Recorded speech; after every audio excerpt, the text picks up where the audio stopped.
Code, greatest of all time.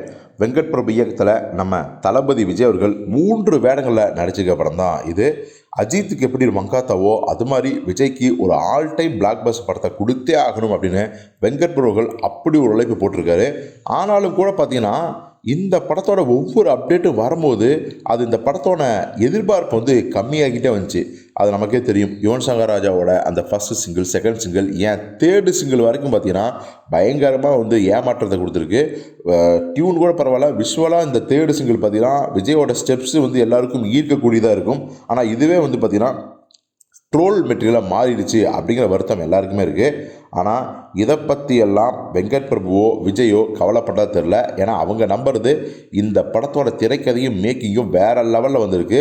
Songs எல்லாம் வந்து பெருசாக எதிர்பார்த்த அளவுக்கு இப்போ போகலான்னு கூட படம் ரிலீஸுக்கு அப்புறம் வேறு லெவலில் இருக்கும் அப்படின்னு சொல்கிறாங்க. உதாரணத்துக்கு படம் ரிலீஸ் ஆகி அந்த சாங்ஸை அந்த சீனோட அந்த டெம்போவோடு பார்க்கும்போது தியேட்டரில் பயங்கரமாக வைப்பாக இருக்கும், ஒர்க் அவுட் ஆகும் அப்படின்னு தான் சொல்கிறாங்க. எல்லாத்துக்கும் மேலே இந்த முழு படத்தையும் விஜய் அவர்கள் பார்த்துட்டாரு. ஏற்கனவே ஃபஸ்ட் ஹாஃப் பார்த்துட்டு என்ன சொல்லியிருந்தாருன்னா செம்மையாக இருக்குன்னு வெங்கட் பிரபுவை கட்டி பிடிச்சவர் இப்போது முழு படத்தையும் பார்த்துருக்காரு. பார்த்துட்டு வெங்கட் பிரபுவை பயங்கரமாக பாராட்டி தள்ளியிருக்காரு. அவர் என்ன சொல்லியிருக்காருன்னா, நான் அவசரப்பட்டு என்னுடைய சினிமா வாழ்க்கையை வந்து முடிவுக்கு கொண்டு வந்துட்டேன். அந்த முடிவை வந்து எடுக்காமல் இருந்திருந்தேன்னா நிச்சயமாக நான் இன்னொரு படம் உங்கள்கிட்ட பண்ணுவேனே அப்படின்னு சொல்லி ரொம்ப ஃபீல் பண்ணிகிட்ருக்காரு. ஸோ இந்த தகவல் இப்போ வந்து விஜய் ரசிகர்களுக்கு மிகப்பெரிய தெம்பையும் உற்சாகத்தையும் கொடுத்துருக்குது. ஒரு பக்கம் வந்து விஜய் அவர்கள் படம் பார்த்தாலும் பெருசாக எந்த ரியாக்ஷனும் கொடுக்க மாட்டார்.